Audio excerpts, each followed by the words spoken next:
And during that journey, you know, where he shifted his approach and started to share all his knowledge, not just inside the clinical practice, but with the public outside, he also learned how to brand himself, which leads us to our amazing topic this evening on personal branding. So Dr. Filippo, I think it's over to you now. Thank you, Servan. That was a fantastic introduction and very accurate, by the way.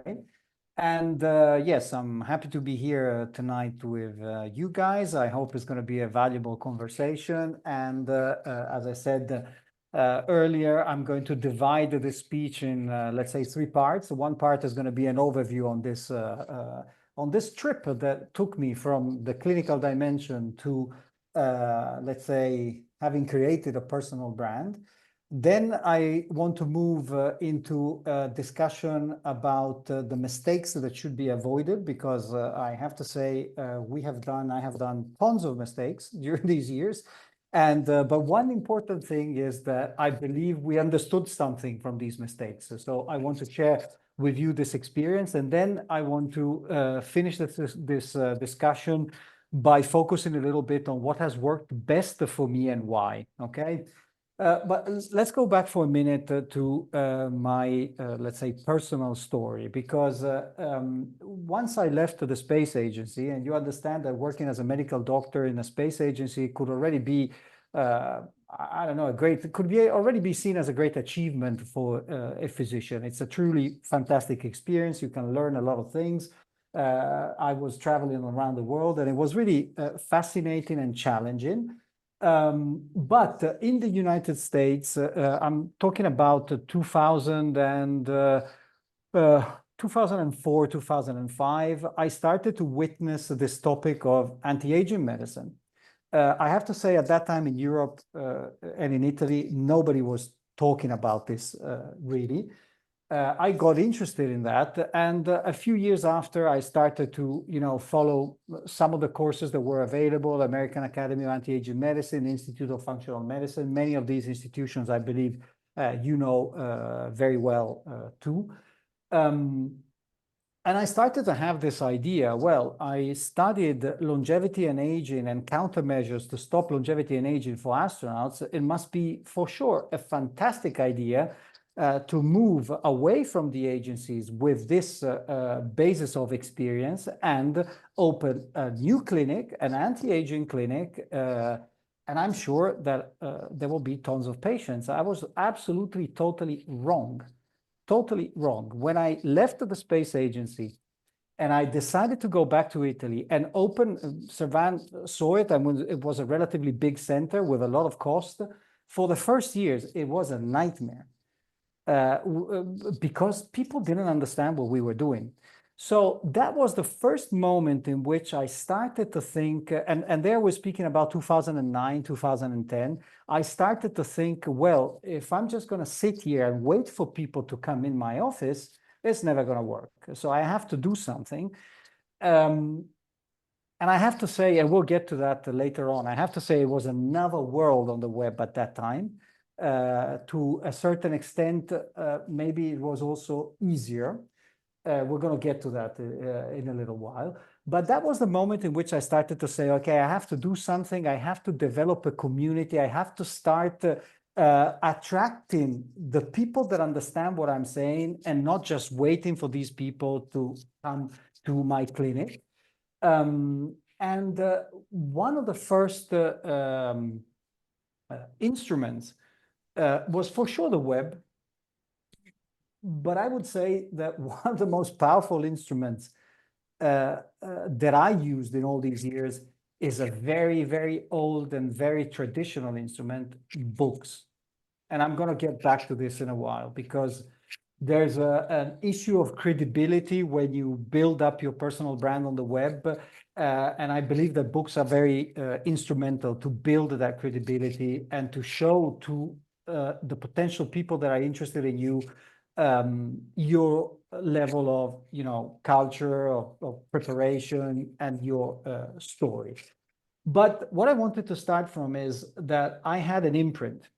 So when I left the space agency, I was basically the first doctor that left the space agency and opened up something in the field of anti-aging medicine. And that was something, that was a label, that was already a branding that I could use when I spoke about what we were doing.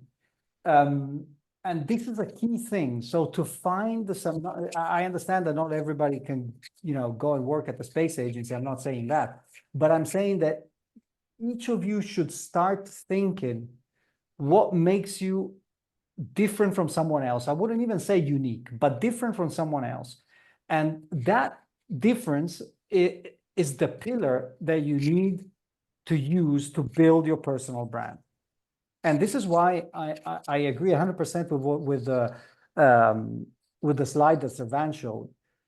The key is you.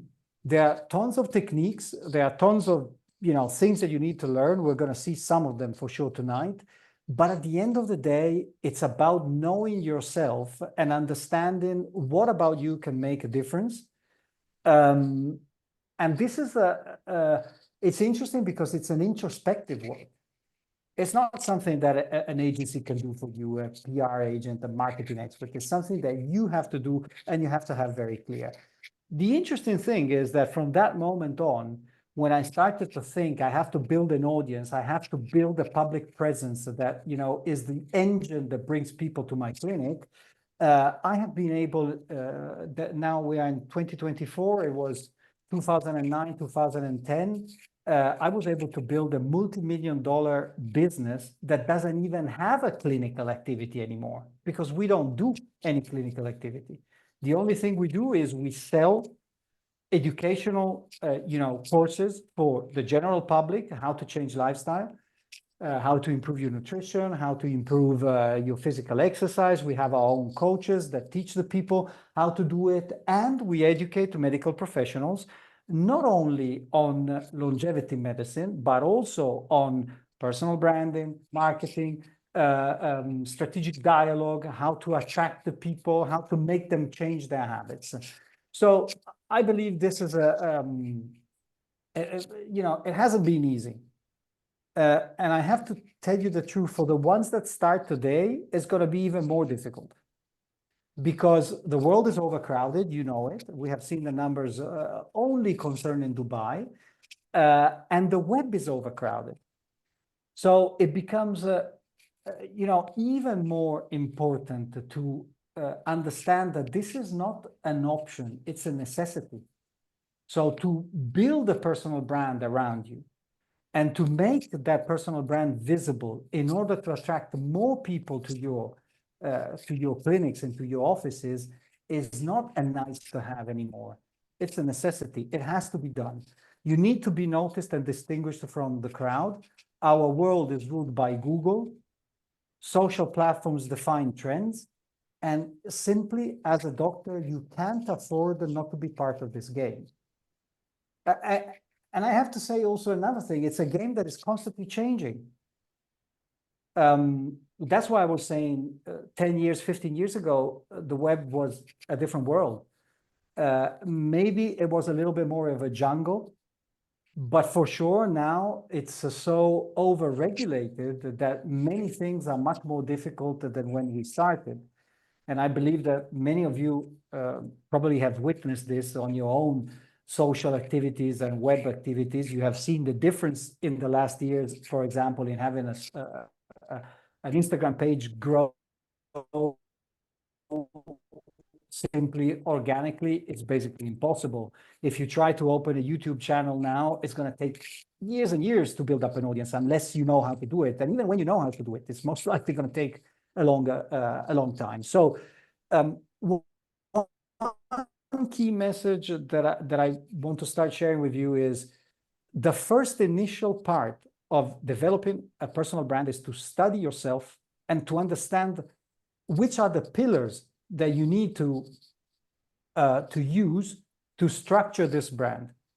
You can call it your unique selling proposition, but that's already too commercial. I would really speak about your own story, your own voice, what makes you different, what makes you special. What can you say that somebody else doing your same profession with your same educational background could not say? What is your experience? So that's why I'm saying personal branding doesn't start with knowing techniques or tools, but it starts by knowing yourself. And when I say by knowing yourself, I'm also saying it starts from understanding where in the brain of your audience you want to position your brand. So what do you stand for? You know, and I believe that today it's, and Servan also mentioned that, it's difficult to answer that question, simply say, well, I stand as a dermatologist. I studied at that university, I'm a good doctor, and that's what I want to do. Yes, I understand, but most likely it's not going to be enough to, let's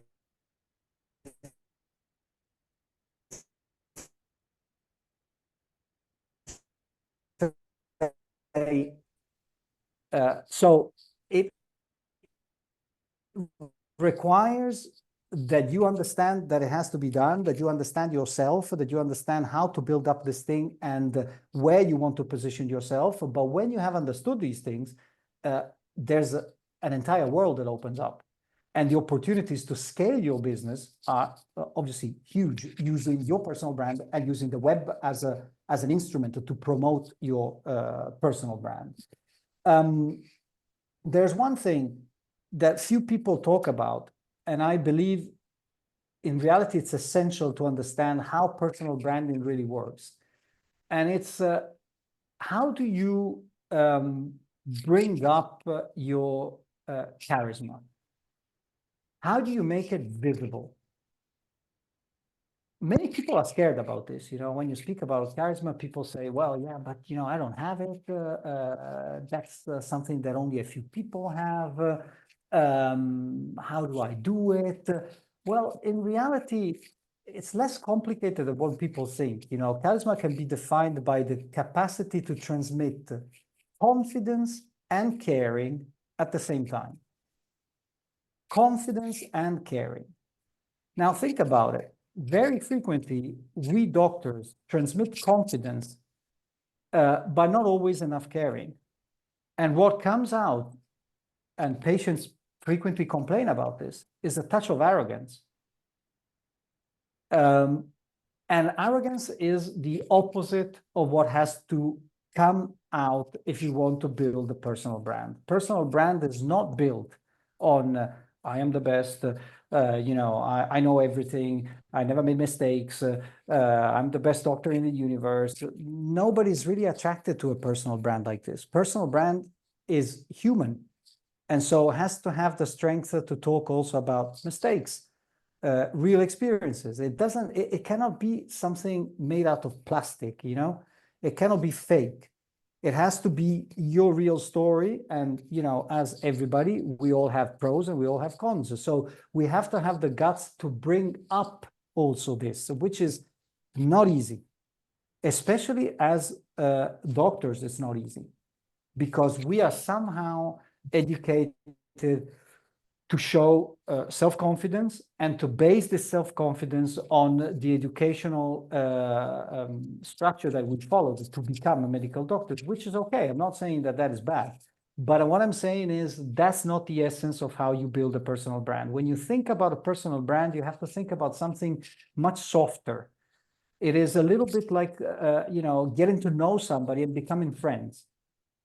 You have to be able to bring up that aspect of you and not simply, your curriculum, what you studied, your title, your specialty. Why am I saying that? Because, I hope it's not bad news for anybody, but I mean, that's not unique. Your curriculum is not unique. Your title is not unique. Your specialty is not unique. Only your story is unique. But you have to have the strength and the courage to bring that story out. Now, as I said, for me, it was relatively easy to do that because my professional story was pretty much special and unique per se. But that doesn't really matter because I'm sure that if you dig deep enough, you will find something that makes you special and different in respect to somebody else. And I'm sure that if you have the strength, to avoid all the cliches that we usually use as medical doctors to communicate our capacity, then you will also show the right balance between confidence and caring that will bring up your charisma. And that's what you need. That's what you need when you speak one-to-one to somebody, but that's also what you need when you speak in front of a camera. That's what you need when you speak in front of an audience. It's all about that. Then once you have captured the attention, be it on a social media, be it on the web, in a theater, wherever, once you have captured the attention of the people, of the audience, then of course also your professional capacity becomes important. But it's not going to be the element that makes the click, because, as I said, it doesn't have enough uniqueness, unfortunately. And in an overcrowded market, that's going to be more and more like this. And another aspect that is connected to the building up of a personal brand as a doctor is also that you need, also this was mentioned by Servan, you need to become more than a good doctor. You need to start thinking about different type of roles, maybe a little bit of a coach, maybe a little bit of a mentor. Maybe you have to be ready to be an example, to people. For example, showing what you do on yourself is much more powerful than telling the person what she or he should do on himself. If you want to be seen as somebody that promotes, for example, physical exercise, are you going to just talk about physical exercise, or are you going to show yourself while you do physical exercise? That is a difference between the typical doctor. I'm going to tell you to do physical exercise while I'm sitting on a chair, or a doctor that becomes a personal brand and says, no, I'm going to show you that I can be an example, specifically for physical exercise, but I could talk about many other things, meditation, the way you eat, the supplements you take, etc. You have to be able to tell a story to the people and not simply to tell them what they are supposed to do. And everything that, let's say, any instrument that you use to build your personal brand, you have to be ready to give a lot. Give a lot for free, mostly. Doctors have the benefit that they have tons of things they can give for free, in terms of knowledge, in terms of advice, in terms of understanding how processes in our body work. But you have to be ready, and I'm going to get to, I'm going to go back to this in a little while when I explain a few other things, a little more technical. But you have to be ready to give to people for free a lot of what you know in order to build this audience. And then once this audience is built, you can start thinking about converting the people that are interested in you and in your services into loyal customers. But this is also something that needs to be understood. It's two different levels. So one phase is really, how do I build an audience? And when I am focusing on building an audience, I should not then, of course, it's much more gray than black and white, all this, of course, but I should not be focusing too much on what I'm going to sell to those people. So the phase one, I create an audience, is I have to tell my story, I have to capture their attention, and I have to give them stuff that is for them valuable. We call it content that is valuable based on my know-how, but I don't have to think too much about what am I going to sell to these people in that first stage. Once you have built this audience, then of course you can start implementing certain approaches, and I'm going to talk about them in a little while, in order to try to convert a certain percentage of the people that start following you into customers. Servan, if you have any questions, doubts, if something that I'm saying is unclear, please stop me, or anybody else. You can just raise your For hand. me, everything is super clear, and I'm loving every single word that is coming from Okay. you. So thank you Okay. so much. But yeah, if anyone Excellent. from the audience has questions or any particular points, it's your chance to make it now. Otherwise, we'll carry on and take questions at the end. Okay, excellent. So having said all this, what is the main risk that a medical doctor has when he or she starts doing this in practice? So starts talking about myself, being an example, giving content for free, trying to create an audience. Well, the major risk is reputation. The major risk is to mess up your image. The major risk is to put yourself at the same level with, I'm not judging anybody, but with tons of people that talk about wellness and health on the web, maybe without any basis. So it's extremely important to remember, as a physician, our first focus is always not harm, right? As doctors. It's the same thing with personal branding. The first thing you have to have in mind is, okay, I can't afford to do anything that is damaging my image as a medical doctor, okay? Because everybody knows that it takes, ages to build a reputation and 1 second to lose it. Well, on the web, this is exponential.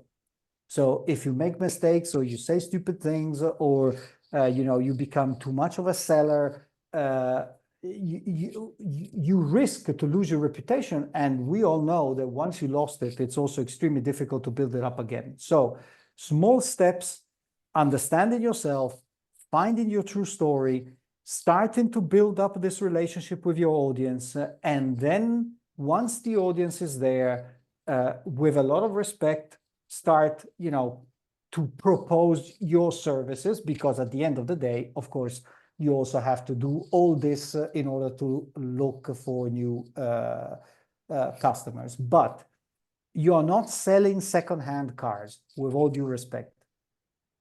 You remain a physician, and this has to be perceived by your audience. Another major mistake, or another major risk, let's say, is that you don't understand your competition well enough, or your competitors well enough. What am I saying? Well, I mentioned it before. When you look at the web today, you as a doctor are not competing only with other doctors, or as a dermatologist with other dermatologists. That would be heaven. You're competing with everyone. You're competing with every single person that is trying to attract the attention of an audience, talking about something that is vaguely related to health and wellness. Anyone. It can be a chef, it can be a personal trainer, it can be, a vegan enthusiast, it can be anyone. And by the way, I mean, there are literally hundreds of thousands, if not millions, of very powerful pages and web presences and personal brands that talk about these topics, and they are not even close to being doctors or physicians. And I believe that in the years, a sort of gap opened up. So doctors have been relatively slow in understanding this new reality and saying, okay, that's interesting. Well, I have to deal with this. Maybe they were hoping that all this would have never have happened, but it did happen. And so they lost ground. So there are tons of people today that have a strong personal brand that talk about health, but they are not physicians. And those are also your competitors. And so this is also something that has to be brought up. When you start building up your audience, yes, I have to be myself. Yes, I have to find my uniqueness. I have to find my voice, my tone of voice. I have to bring up my charisma, but I also have to make sure that the people understand that I am a physician. And that if I talk about something, I'm talking about that because I know it, because I have experience, because otherwise you will try to distinguish yourself on one level, but you will end up being confused with tons of others on the knowledge level. So you have to keep both elements alive. Now, let's see. Let's discuss a little bit about mistakes. I'm getting, step by step closer to the mistakes, and then I'll open up the last chapter, which is, okay, what has worked best and why did it work best? So one major mistake is, I just mentioned it, is due to the fact that we medical doctors believe that our profession is defined mainly by our medical skills, by our titles, by our, the studies we made. And we didn't really get any training, and sometimes we don't even want to get any training in branding, marketing. And here, there's a risk that for me has been a major risk at the beginning, because it was a source of a number of mistakes, which is, okay, I don't need to deal with that. I can just delegate everything to somebody that is an expert in that field. An agency, a freelancer, whatever. So assuming that somebody else can build the strategy of a personal brand is really not true. Don't make that mistake. You will, if you will succeed in this journey, you will reach a point in which certain operational parts can be delegated to someone, of course. I don't deal with the technical aspects of the campaigns I'm doing on social media, but you will never be able to delegate totally your strategy, because it is a personal brand and the person is you. So this forces you, especially at the beginning, to find, and sometimes it sounds really strange to say to find the time, because I know that you're all super busy, and that if you find the time for this, you will lose some time with your clients. So that's very clear to me. But you need to find the time to understand marketing and branding, and to build your own version of what works for you.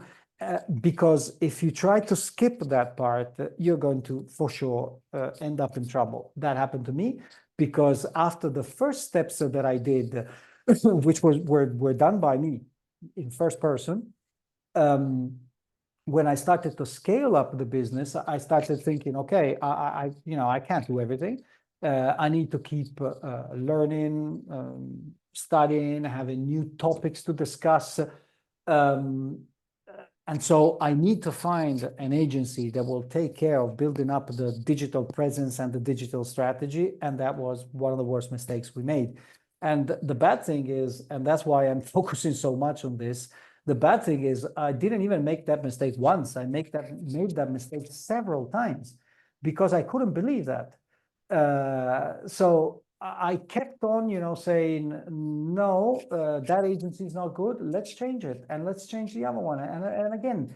But the problem was that I didn't build up the strategy well enough, and so it was absolutely impossible to delegate that part. Nobody can do it for you. I'm sorry to say that, but I love to be super honest. Nobody can do it for you. You have to do it. Then once you have it clear how to build up this personal story, then you can start saying, okay, that technical part, I will delegate it to that guy. This other technical part, I'll delegate to the other guy. And that's true for many, many practical parts as well. Let's make an example. One of the channels I worked more on is YouTube.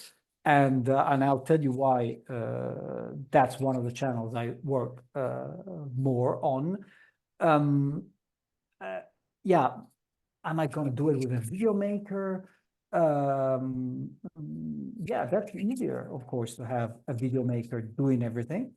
But is it then feasible, or is the video maker also going to tell me what I should say in the videos, how I should tell the stuff in the video, or is the YouTube expert going to say, yes, but it shouldn't be longer than 2.5 minutes, because I have seen that after 2.5 minutes, you know, the curve of viewers is decreasing, and all that stuff, which is, it's obviously also true, but it's going to make a lot of noise in your brain, much more noise than if you have very simply your phone and start recording a video about you by yourself, saying what you think is right, and maybe later on starting to, you know, bother about the duration and the lighting. Yeah, okay, the lighting has to be decent, but what I want to say is, put your hands on stuff. Start doing it by yourself. Maybe choose to work only on one channel instead of trying to cover all of them.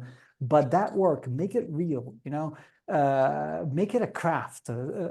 Spend some time on it, because that's the only way in which you will understand how you are in that environment. If there's always a filter of a so-called expert, it's going to take much, much more time for you to understand who you are, how you should speak. And I give you some concrete examples. I mean, you know, Servan knows that we run events maybe with 1,500 people, and I speak for 18 hours in those events. I mean, you know, the whole day one and the whole day two. So for me, when somebody says, well, you know, you have to do a 30-second video, is okay, I can do it, there's no problem. But is that the way I want to express myself? Not really. And here I come to another very important issue that I care about very much. Another big mistake is not to take into consideration how the tool you choose to use is going to influence your brand. I repeat that. It's a big mistake, and many people do that, not to take into consideration how the tool you choose to use is influencing your brand. For example, TikTok is not YouTube, and you should know that very clearly. I remember some years ago, TikTok Italy approached me asking them if I could help them to build up their educational, I don't know what, educational sub-channel or whatever. And that was a time in which I believe now it's different, but I don't use TikTok, so I don't know. But that was the time in which I think only 15-second videos were allowed on TikTok. And I said, well, you know, with a 15-second video, you cannot even educate a monkey. How can you expect to educate people like that, you know? So you have to be very clear in the way you want to communicate, because the tools you have available, TikTok, Instagram, Facebook, YouTube, a blog page, are very different and bring different results and attract different people. They define what I call codes of communication. And so they contribute heavily to position your personal brand in the brain of people. So if you are positioned in the brain of people through 15-second videos on TikTok, you have to have clear that that's going to be the image of your brand, you know. And by the way, experts, yes, for sure they are helpful, but they have to be guided, because, for example, many people have told me, I know, but on YouTube you can never go beyond, I don't know, 6 minutes, 7 minutes. I couldn't care less. And some of the best videos that had the best performance on my YouTube channel are extremely long, for example. So don't let yourself squeeze by so-called experts. You have to express yourself, okay?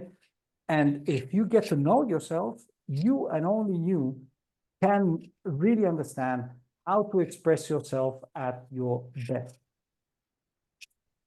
This is also connected to the obsession of simplifying and shortening every message. This is the obsession of modern web-based society, you know, not to be too long. Yes, I understand, and sometimes it makes a lot of sense.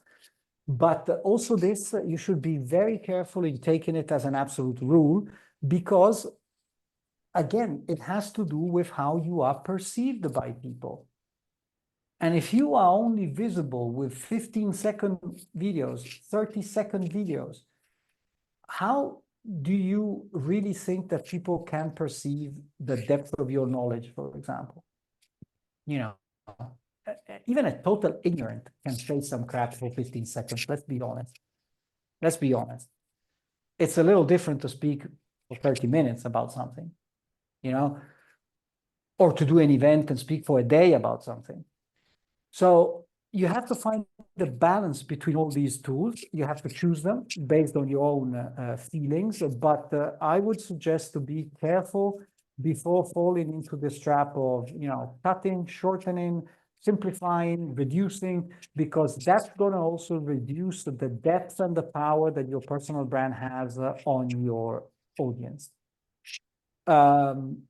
Very frequently, these suggestions come from experts that might be experts in digital marketing, in personal branding, but that know nothing about the medical field and the medical world, and know even less about you, to be very honest, because most of these people will most likely present to you exactly the same approach they have presented, you know, to a tax advisor the afternoon before.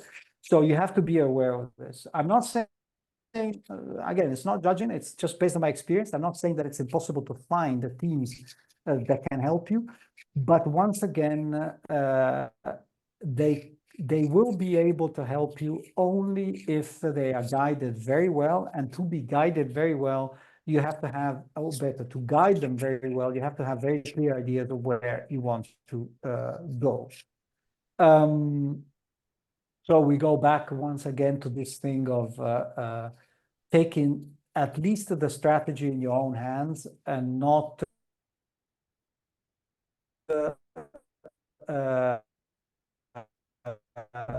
delegate people. Another big mistake is, and that also happens once in a while, is to get scared about all this, and then maybe to reach the conclusion that you don't need it, that it's not necessary, and I will continue as I did so far. That's also a bad mistake. I think that everybody can start this process, but start. You cannot have everything under control. You cannot succeed in 1 month or 1 week. If I could go back, I would rather choose to focus on less things and try to do them better, covering all the channels and you know, and trying to be everywhere at the same time, etc., etc. I believe in the long run, that's mainly counterproductive, because unless you really have a huge team working only on this, and most likely being still in a clinical setting, you won't be able to have that. So it's better to start with a few things and try to do them really, really well. And this brings me, let's say, to the last part of my speech, which is more focused on, unless there are questions, of course, Servan, if there's something, once again, that needs to be clarified, please tell me. Brings me once again to the discussion of what has worked best for me and why. So here I will go a little more into the direction of what I would suggest to myself if I would have to start all over again, go back and try to avoid as many mistakes as possible. Although I have to say, to be honest, that many of the mistakes that I made helped me also to understand better how I wanted to communicate. So I believe I would not have the communication capacity that I have today if I would have not made those mistakes in reality. So that's why I'm saying this is a field in which a few mistakes might be more useful than one thing. Not on the reputation side, not on your image side, but more on the process side, let's say. Anyway, I mentioned already one instrumental element that helped me tremendously, And I believe it still is today one of the most powerful things that especially a doctor could do, and this is writing a book. This might sound, maybe some of you are saying, yeah, okay, now he's going nuts now. He's suggesting us to become writers. Well, you don't have to become a writer. You know that there are, on the international market, there are tons of people that are writing books about health, about longevity, about nutrition. Many are doctors, many are not doctors. I have written, I believe, 12 books in these years. Unfortunately, I focused only on the Italian market. Hopefully, in the near future, maybe something will be available also in English. But those books have been for me a real engine to build my public presence and to build credibility, because there's nothing like a book to make people understand who you are and what you think about things, about topics, And I'm not talking about super technical books for colleagues. I'm talking about books for the general public, books for your patients, okay? In which you bring up elements of your personal brand. So in which you also maybe, mention your story, who you are, why you're writing the book. Once again, trying to become a little softer than the usual doctor that is writing a technical book, but still filling the pages with knowledge and technical elements that are digestible for the general public. But books have a life of their own, believe me. Books are amazing. They never stop circulating. They go from one hand to another.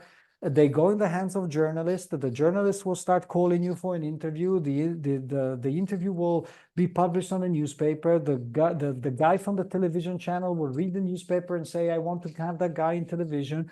Once you went on TV, then they'll call you on the radio station. I mean, books are incredibly powerful, and there's nothing in the field of digital marketing that has the power of a book. I can tell you, there's a huge difference, for example, among journalists, a book is not considered a product, is not considered advertising. So the journalists are looking forward to speak about your book. They are interested in it. They won't be interested in a presentation about your clinic, because the guys from the advertising department will tell the journalist, sorry, that is not an article, that's an advertising, so they have to pay. But with books, this doesn't happen. So my suggestion is, for the ones that want to become serious in this business of building a brand, start thinking about what you could write in a book. And if you can, don't self-publish the book, but look for a publishing company, because that also makes a huge difference. And believe me, there are tons of publishing companies that are looking forward to, receiving books from physicians, from experts discussing about health, anti-aging, longevity, nutrition. So there's a market for this, and this is an unbelievable door opener. And the fact that you have your own book on the market is going to make much of what you will do on the web more credible and easier to manage than if you don't have a book and you're moving yourself only on the web for personal branding. It's a little bit like, the people think, that's my experience at least, when a book is on the market, the general customer says, okay, this guy is not an idiot. He wrote a book, the book was published, the book is in bookstores. He must be somebody, that knows what he's talking about. On the web, the reaction is not the same. On the web, the first reaction of people is, okay, he's saying that he's the best, but who wrote that page? He wrote it himself. So, there's no credibility. So that is a key difference. It's a little bit like the book is a stamp of authenticity. It's a stamp of this guy is an expert. The web can be used like this, but it's much more difficult, because people know very well that you know, if they land on your website, they know very well you wrote that website, and there was nobody saying, okay, that's good enough to be published. So that's a little bit the difference. So a book can be an amazing starting point. I know it takes time, but it's also fun to write, and it can continue to work for you, you know, for a very, very long time as a marketing tool. And it becomes not only free, but it becomes also a tool that makes you earn some money, and in the meantime is making your name known in the public. Then I would say our two elements that are extremely important for me for different reasons are YouTube and a blog. And I know that many people today tend to think, you know, the idea of a blog is a little bit old. Search engine optimization doesn't work as well. Everybody now is on social platforms. I totally disagree with this. Totally disagree. And I'm going to tell you in a minute why I disagree.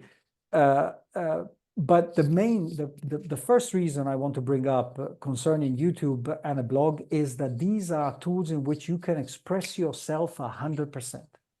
There are no limits. You can build your own videos. They can be short, they can be long. You can say whatever you want. On a blog, you can write your own articles. You can make your positions concerning certain topics well known to the public. And of course, a blog that is not read, that doesn't help. So there has to be then somebody, and this is, yes, a technical issue.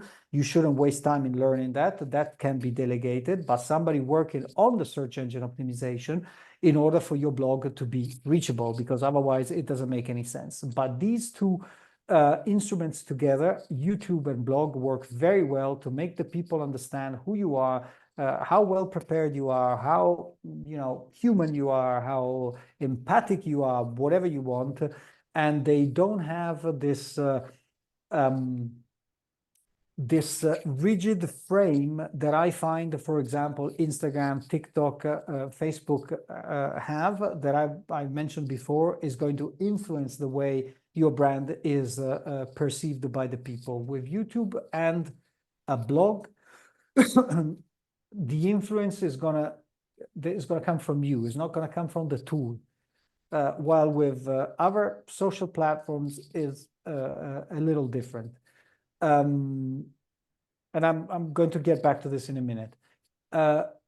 Then please be aware that great ideas are fantastic, but much more important is consistency and perseverance. So, you know, if somebody comes to you and says, hey, you know, to attract the attention on your YouTube channel, let's shoot a video in which you speak from within, I don't know, a washing machine. Yeah, don't do it. Don't do it. It's a bad idea. It doesn't make any difference. It will make a few people open the video. They won't understand who you are. And so for you, they are absolutely not interesting people. Instead, consistency. So, for example, one video every single week, that's going to build up your presence and your channel. As I mentioned before, the web is not the web of 2009, 2010. Everything is more regulated. Everything is more difficult today. So don't expect incredible growth because it will take time for example, a YouTube channel to grow. We have now, I believe, almost 600,000 subscribers on our YouTube channel only in Italian. But I don't know, maybe I would say 60–70% of that was done before 2015, for example. So the velocity with which the channel has grown has changed incredibly. And we also do, you know, paid campaigns on YouTube, but still the growth is not at all as fast as it was before. But it doesn't matter because your competition will have the same problems. So you should not be disappointed by the speed of the operation, and instead you should be consistent, regular, and bring value. That should be your real obsession. Now, I'm going back for a second to why I use, but I don't love social platforms as Facebook or Instagram. Of course, again, that's an example of a mistake. I was so little into Instagram at the beginning that I didn't want to start. And in fact, we have an Instagram channel that is way back with respect to the other channels. We have almost 600,000 subscribers on YouTube. We have, I think, almost 500,000 on Facebook. And I have, I don't know, 85,000 on Instagram. So your choices, of course, will have consequences. That was my choice. And then I regretted it a little bit. I started with Instagram, but it was late. But still, the reason why I don't love that much these platforms is, please remember, you don't own your followers. You don't own them. You can have 600,000 followers, 2 million on Instagram. They're not yours. And the algorithm is going to decide how many of those you can reach. And if the algorithm just goes nuts, or somebody else goes nuts, or some of the owners of these platforms, you will simply be cut off of your followers. They are not yours, okay? This is something very important to understand. So it's great to have them. It's gonna take effort to continue to attract them, to maintain, that relationship alive. But don't forget, you don't own them. The only thing you really own, and this is a very important aspect that please understand, is your mailing list. So why? Because if I have 1 million followers on Instagram, but I can't reach them, I don't own them. And the day I decide to sell something to them, they won't even know it. So the only contact that you really own is the one you have in your database as an email address, as a phone number, so somebody that you can decide to reach, okay? And so the question now is, how do you build up a mailing list? And this should be your main, how can I say, your main focus, your main focus in the process of saying, okay, I have to keep in mind that the audience at a certain point has to become customers, okay?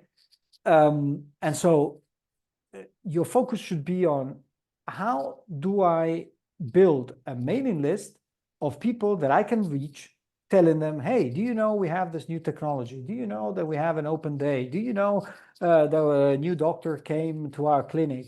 So, and attract them to come to you. So to have that, you need a website. You need traffic. So you need a website that is from a search engine optimization optimized. You need a blog, because it is very difficult to have a lot of traffic on a website that is static, that is not, with articles built on the basis of keywords for topics that people look for, okay? So, for example, you can see that people look for anti-aging therapies in Dubai. Excellent. I'm going to build up a very nicely structured article on my blog answering to that question. And connected to the website and to the blog, you need to develop what is called a lead magnet, which is basically a very simple instrument. It can be a PDF, a downloadable ebook, you can call it whatever you want, a free video, for example, which is a deeper explanation of something. So let's say that I see that a lot of people are looking for an article on, I don't know, longevity nutrition. Just to make an example. Okay, then I decide I prepare an article on the blog about this topic. At the end of the article, I would say, if you want to go deeper, you can download for free. You have seen tons of them when you go on the web, these things. Download for free this ebook, in which you have 60 pages of information on how to develop a nutritional plan for your longevity. And of course, To download that, the person must give you the email. The email is fed into a CRM, a customer relationship management software. There are tons of them. And that is how you start building up your mailing list. And the mailing list is, let's also here be very honest, the Americans say the money's in the list. So that's the instrument that you use to convert people from a simple demonstration of interest into a customer. Now, just to give you some more numbers, we have our website, I believe, runs around 250, 300,000 single visits per month. And our mailing list is around 150,000 people, I believe. But again, we started with one address, two addresses, three addresses, 100, 1,000. That's the process for everybody. And it takes time, it takes effort. And then once you start having this, the next step is, how do I nurture this mailing list with an editorial plan?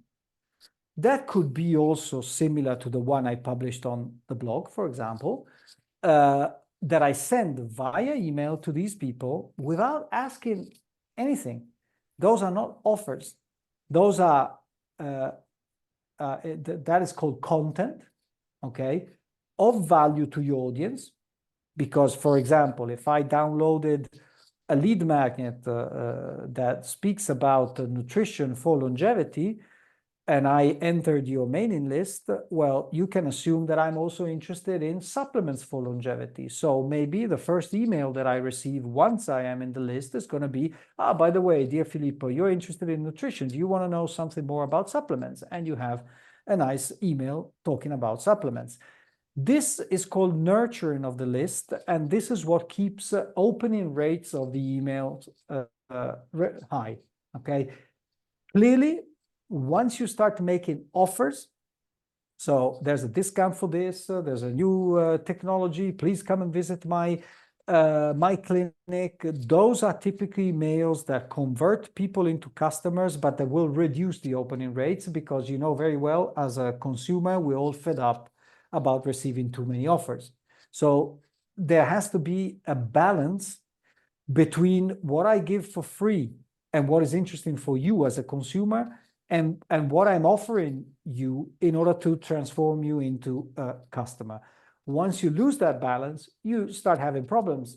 Again, I speak out of my own experience, because of course we have seen a very strong reduction in opening rates in the years on our mailing list, because we have made tons of offers. And of course, there's a part of people, they get very much fed up with offers, and so they don't open your mails anymore, or they unsubscribe. So these are the two problems. So you have to find a balance between these two elements. But also, having said that, please remember, our business is all about this, while your business doesn't have to be all about this, because you are still selling clinical services. So it's not going to be difficult for you to find that balance and to maintain it very strongly in time. Last but not least, because I don't want to take too much time if some of you have some questions or doubts, campaigns. So promotional campaigns on YouTube, on Facebook, on Instagram, on TikTok, on LinkedIn. Okay, they can be useful, but in my experience, they are highly overrated. And they work much, much worse than what they did maybe not even 10 years ago, but only 2 or 3 years ago. And because you are going to land on people's feed, those are the elements that I would use more carefully, because people get fed up of seeing you. So the paid campaigns are the last thing, in my opinion, you should focus on. Eventually, also because they cost a lot of money now. So if it was easy to, have leads with very little investment some years ago, now it's not like this anymore, especially if you want qualified leads, because, theoretically, you want people that are then interested in coming to your clinic. So they have to be qualified leads. So the last thing I would focus on is investing money on campaigns, especially when you don't have the whole setup. For example, in my mind, in my experience, one of the best ways to waste money is to do campaigns when you don't have that web, blog, email, mailing list capacity build up. There, you're just doing maybe some brand awareness, but the risk to waste money is very, very high. So summarizing, I would focus on choosing a channel that fits you best to communicate. Maybe it's YouTube. Build up a website that has a blog section, have that worked in a search engine optimization perspective, start writing articles, develop some lead magnets in order for people to leave their email address and start nurturing the list. In parallel, start thinking about something that increases your credibility towards the public, which could be, as I said at the beginning, a book. And only after that is working, think about how can I accelerate the process, investing some money in campaigns. But to conclude, the first and most important thing is what I said at the beginning. To build a personal brand, you need to know yourself, understand yourself, and start from having clear, maybe I could say even daring to ask yourself the question, what makes me special? What makes me different? And how can I use this, to start telling my story to the public? Servan, I would say that I stop here, and if there's, some questions, we still have some time to address them. I saw a question on the chat, but I didn't manage to read it, so. Thank you so much, Filippo. This was incredible. For me, I was captivated. Even I learned some points. So there's always something to learn. I think that's a lesson as well for everybody, that even if you pick up one piece of information, that's one more than you had yesterday. So thank you. And it was super comprehensive. And I think like such a great reminder that marketing, there are so many different channels. And I think it's easy to just keep focusing on, again, Instagram, TikTok, Snapchat, and maybe YouTube, but emails are massively underused, and they really still have a space in this world in 2024, as I always say, only if it's done with real valuable content and blogs, but also like books. Like, what an incredible tip as well, that we have not actually really discussed this aspect of marketing yet at Invicta Academy. So thank you so much. I would love to hear from some of the participants today. I hope it was valuable. Maybe you have some questions, so please drop them in the chat or unmute yourself or ask yourself to be unmuted. But we had one question. Yeah, exactly. I saw the question on the chat of Sam, and it's a good question. I don't know. I don't have a clear answer. For sure, there will be some changes. But I like to believe that we are going to live in a world in which we will understand if a book has been really written by someone or by an artificial intelligence. But yeah, that's a good question. On the other side, I would say, okay, if that is the tool to write a book, well, learn how to use it and, exploit it. But nevertheless, I still think that for a while, especially in the field of health, wellness, well-being, the idea of having a book of somebody that is an expert will still be interesting for people. I personally, I didn't see any changes, for example, in the performance of my books on the Italian market in the years, rather the opposite. So I still believe it's a very valuable instrument. I agree. And I think people will always have to have books on their shelves and in their hands. It's a human pleasure.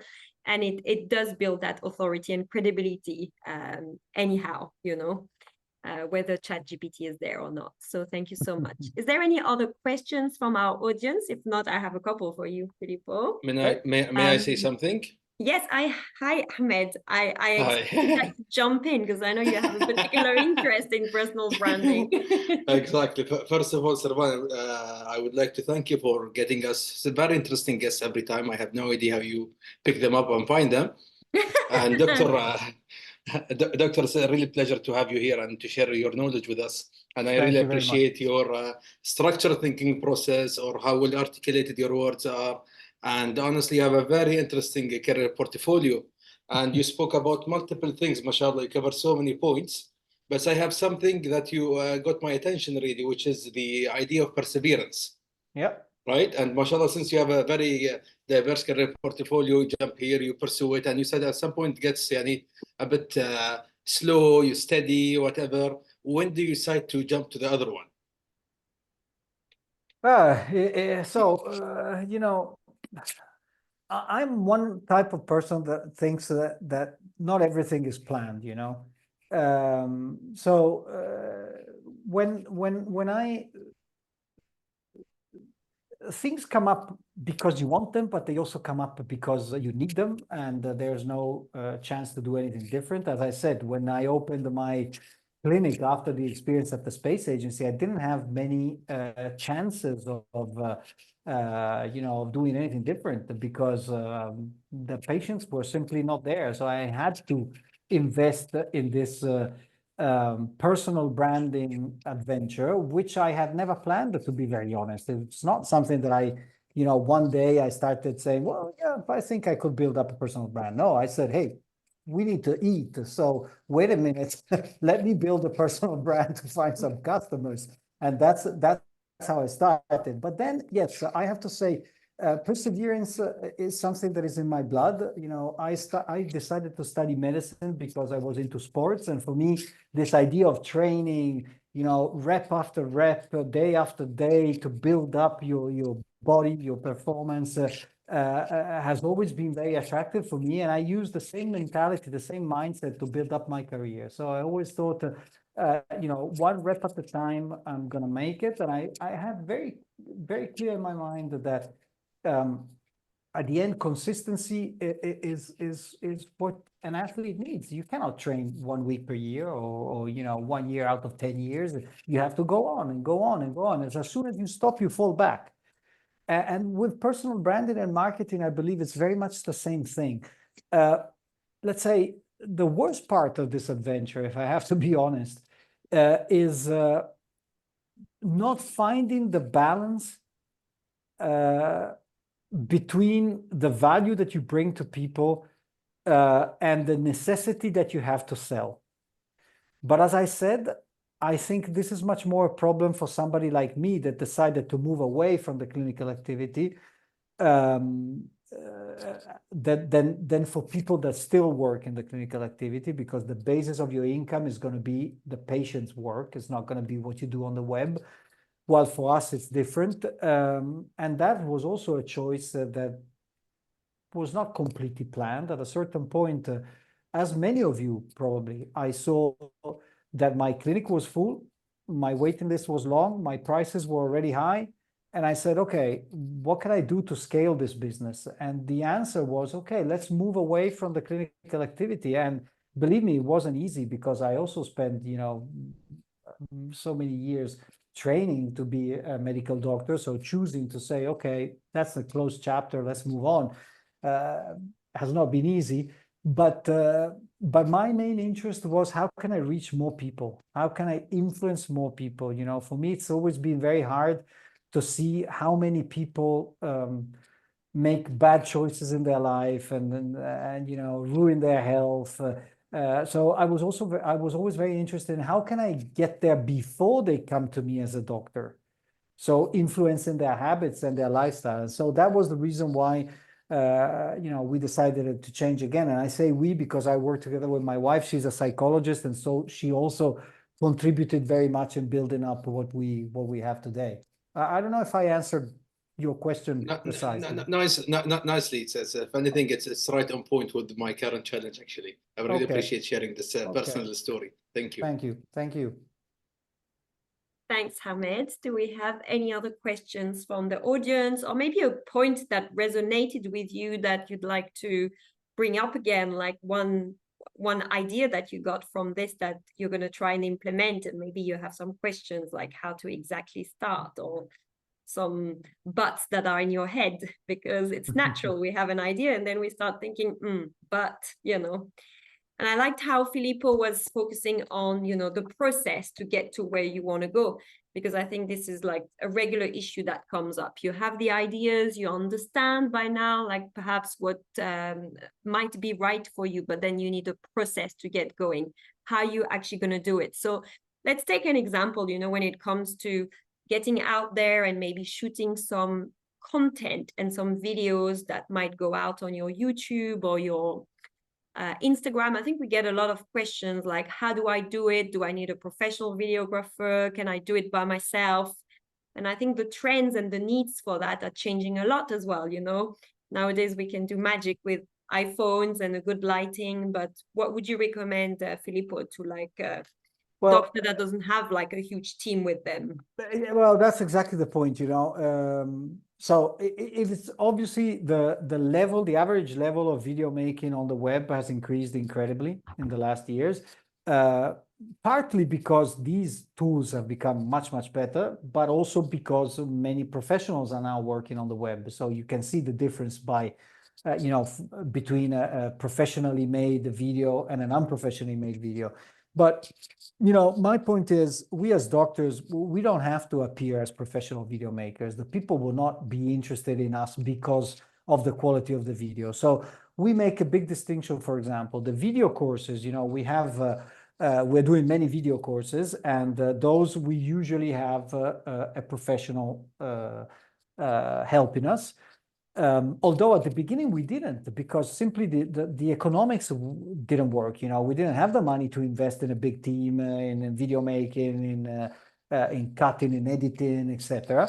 But now for the video courses we do, but for example YouTube we don't. So I have a graphic and a video maker as a team member, so they're editing the video, but I am shooting it very simply with my iPhone and with a microphone. That's it. So I think the real answer is you should do what works best for you. If it's feasible to have some support, why not? But if it isn't, you shouldn't say, okay, then I don't do it. Let's try it, you know. And I think, as you said, the technologies today are so supportive that you could do really, really, I would say, excellent, and not only decent videos with an iPhone and with a very simple microphone, you know, and a couple of good lights. That's all you need in reality. Absolutely. Yeah, thank you for that. And again, you know, whatever option you choose, it reflects your style, you know, who you are, that's what I mean. What you're comfortable with. Absolutely. So don't get influenced by what you see out there. You know, I think that's very important to do that introspection as well. We have another interesting question from Dr. Cindy, who's actually into functional medicine as well, from Belgium, but has a clinic in Dubai. She's right that, you know, for shy people, like maybe the videos is not the right channel, because, you know, that's not, you don't feel comfortable being exposed. So writing a book or the blogs are good options to get into the light. When is doing this oversharing, and how do you know that you are oversharing? Dr. Cindy, maybe you can difficult. Yeah, it's difficult to answer. I mean, I don't know if there's really an oversharing, you know. I don't know. I think oversharing for me might not be the right expression. I mean, it would be too much when it takes too much of your time, for example, when you know, you are anxious because you have to write something or shoot a video, then it becomes too much. But I don't think there's really a concept of oversharing. I believe people will be very grateful to you the more you share your knowledge with them. And I also would not be too much afraid of saying, yeah, but if I give all this knowledge for free, then people won't come to my clinic. I think it's rather the opposite, you know. I think nowadays, if you have already built up a relationship with a potential customer, and this relationship is based on trust because they are receiving your information and they are appreciating your information, the likelihood that they become patients and customers is for me much higher. So I wouldn't worry too much about this. And yes, I agree that if somebody is shy, remember, shyness is a typology of charisma. Don't forget that. Because shy people read Quiet, the book. It's extremely interesting, Quiet.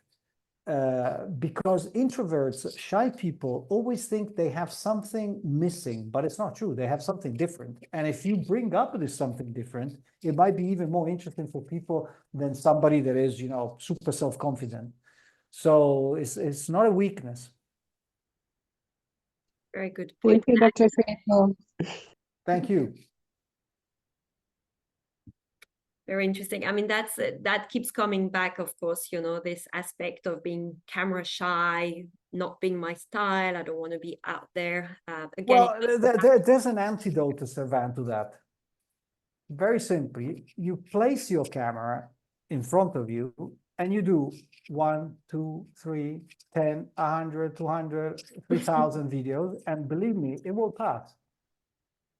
So it's like saying, you know, I'm not super confident of sitting in a cockpit of a jet plane. Yeah, sure, you're not a pilot. So this is all trainable, believe me. Then there are people that are maybe more, you know, prone to this, that like it more, but it's all trainable.